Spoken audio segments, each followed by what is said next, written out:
I love you, Allah.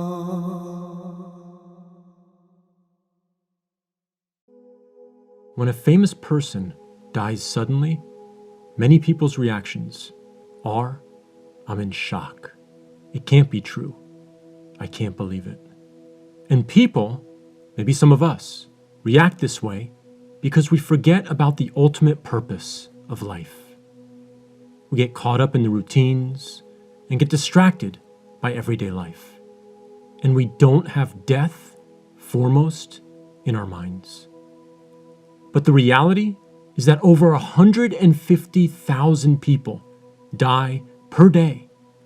And so some people may say, so what if such and such famous person dies? So many other people have died on this day. But I would submit that there is, for lack of a better word, value, a type of silver lining in the collective shock felt throughout the world when someone so prominent dies suddenly. Because everybody is talking about it. And death during this time becomes less of a taboo topic of discussion. And so maybe from this perspective, perhaps it's a good time for dawah. And it's a good time to remind one another about death. And it seems like every so often, Allah wills that someone really, really famous dies suddenly, simply to remind us that death can happen at any time, anywhere, and to anyone. A few examples that I can relate to as an American are JFK, Princess Diana, Michael Jackson, and Kobe Bryant. And there's many others.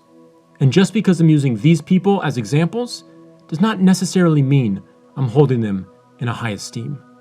My point is that these were very famous, recognizable people in their culture and in the world who died suddenly and served as a collective shock to millions upon millions of people around the world. But the message that I want to leave with you today, whether it be the death of a big celebrity or the death of a loved one, or some tragic event in your life or in society, don't let tragic instances be the only case when you think about death. We Muslims, and all those who believe in accountability before our Creator, should think about death as much as we possibly can in our daily lives.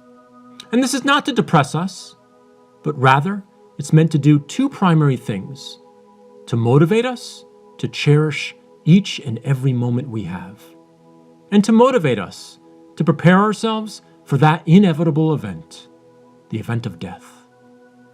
And the best way that we can prepare ourselves for death is to be the best Muslims, the best human beings that we can possibly be.